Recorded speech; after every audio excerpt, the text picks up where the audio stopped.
خب امروز عنوان درس راوتر آن استیک configuring enter VLAN چی میکنیم؟ configure میکنیم. خب شما مثلا you have two successful running VLANs دو VLANs داریم، مثلا VLAN management هست، VLAN sales هست. خب یا successfully run هستن یعنی but they will not connect to each other. یکی دیگه خود connect نمیشن. To make inter-VLAN communication میخواین که inter-VLAN communication که بسازن شما باید configure کنید راوترم.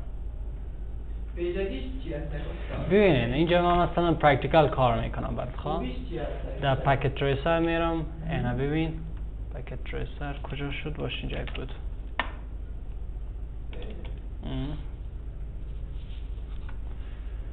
ساده در یک دو سویچ کار میکنم خب یک سویچ هست یک کامپیوتر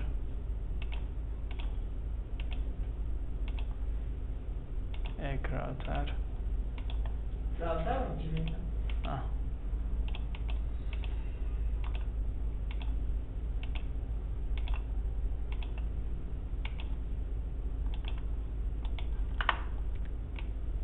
خب ببینیم من میرم به یک کامپیوتر آی پی چم میتونم 20.0.0.1 سی و 2 متر میدم این کامپیوترم و ایرم 10.0.0.2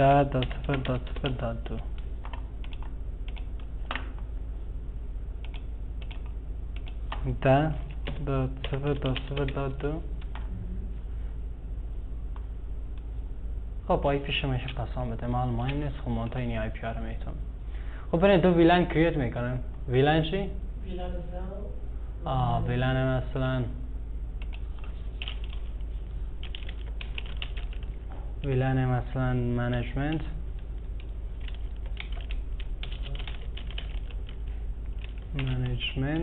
معلوم میشه؟ باش کمی زوم کنم میرم من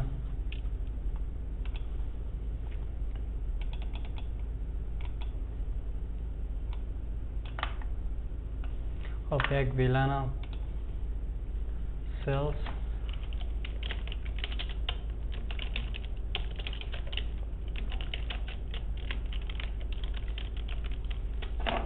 درست است؟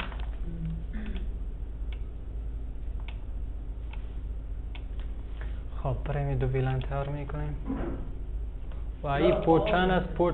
پورت یک پورت دو پورت سه خب enable کافتی خب شو ویلن ما این کلش اوضاع فلحال چیست؟ اوضاع ویلن یک است شو ویلن سیست کلش میری یک ویلن است کل این پورت ها کرد اوضاع همی ادمنستریتیو دیفاین پورت است دو ویلن کریت میکنیم ویلن دیتابیس سیست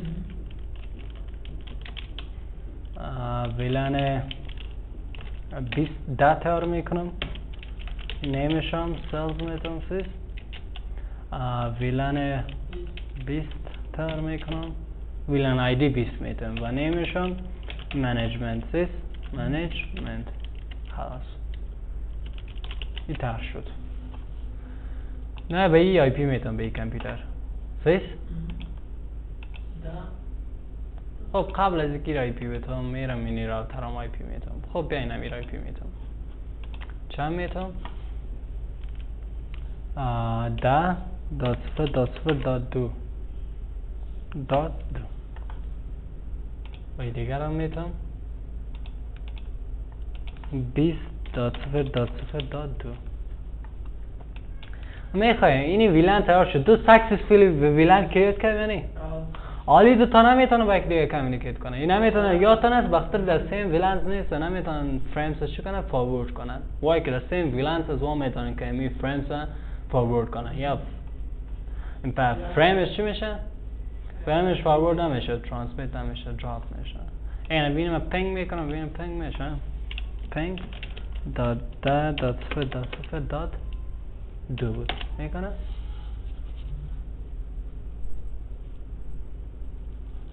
خب نمیکنه سیسته. خب نه شما کاری که میکنین، خب یکی که اینجا برین ترانک آن کنین، اینجا ترانک آن کنین، پورت چند از پورت 3 بود سیست. خب قبل از اینکه کار کنیم امی کم ای ها ما پورت هات نکردم، باید اینی را عضو ویلن چی بسازم، عضو ویلن 10 بسازم، میره عضو ویلن 3 بسازم. ای باید کمیونیکیت کنه، ای کمیونیکیت کنه حاله، چون حالا بخاطر نمیکنه که آکتش مختلف است، نتورکش که سیم نباشه نمیتونه. خب باش که من این پورت ها را آمد کنم، یک چیز یادم است که پورت هات کنم. کانسی interface facility چی نشون میکنه؟ switch port access VLAN ده switch port access VLAN 20. برین ترانک آمان کنین 03 بود سیست access switch port mode trying سیست خلاص دیگرچن. نه برین در راوتر چی کار میکنیم ببینید، چند کاماند از کار میکنیم. خلاص میریم یک انترفیس تیار میکنیم. خب در ساب انترفیس ها کریت میکنیم، یک انترفیس بنام ده سیسته. خب نو آی پی نو شت داون نوشته کنیم، باز برین دات دا کمیتی ساب انترفیس فرعی تیار میکنیم.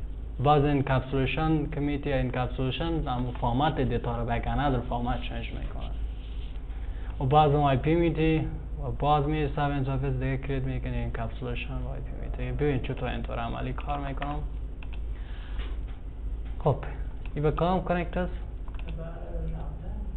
006 Control C enable conf C interface 0 no shutdown و no IP نشته کنین existences. پس انترفیس فاسیتانه ده 00 دات چی بدین؟ دات ده ساب انترفیس کریت کنین. از همین صفر همین انترفیس صفر کسی یک انترفیس فرعی ده اشتغال میکنم. ساب انترفیس دمی خود انترفیس صفر یک انترفیس دیگه تیار میکنم. بین اول انکپسولیشن آن کنین. انکپسولیشن تایپش یک تایپ است که این یعنی تایپش است، نوش است که دات آی کیو است، نه به انکپسولیشن است. انکپسولیشن این فرمت دیتا گفتم تا another فرمت چنج میکنه. خب برای امیر انتخاب کنیم این فرمت رو باز انتر. او خب بعد از اینکه دادین ویلن آیدی رو میتین. ویلن آیدی چند است؟ میشه کوشن مارک بدین اگر نمیفهمین میگه ویلن آیدی رو بدین. ویلن آیدی 10 آفرین. خب بریم آی پی میتونم. آی پی ادرس 10.0.0.1 202 55.0.0.0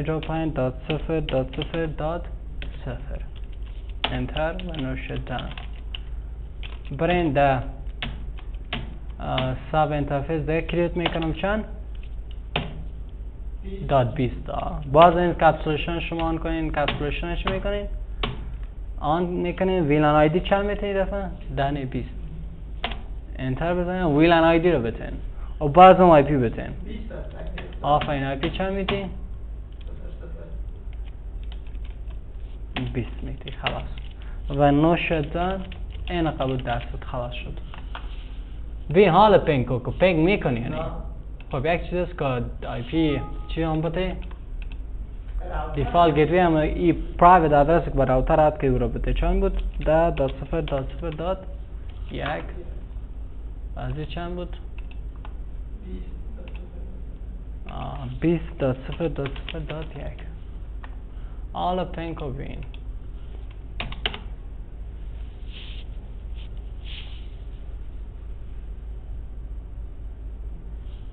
دیدیم؟ فهمیدیم؟ بی مسئله چی بود؟ که اینجا مثلا دو ویلن دارید تیار شده یا نمیتونست کمیونیکیت کنه. نمیتونست یا تونست گفتم وای که در سیم ویلن نباشه نمیتونست که حالا اینتر ویلن که اینتر یعنی اینساید ویلن کنفیگر کنیم. یعنی اینساید ویلن از داخل ویلن کنفیگر کنیم که ویلن های مختلف گواه که اینه خب مثلا شما ویلن تارگت بخش انگلیش است و بخش کامپیوتر است کسان ویلن تارگت که یا مثلا بخش پورتار هم مثلا بخش کامپیوتر کنه که رو به او کنه که دی حالا یا میخواین که با اون بخش کامیکیشن کنه پکیت روی کنه فریم روی کنه نه چطور میکنی در اوتر برو می انتر ویلن کانفیگر کن صحیح شد بس نقدر من خب بس همین نوت شما میگیرین اینجا من کپی و پیست میکنم اینیش کپی و پیست میکنم خلاص کپی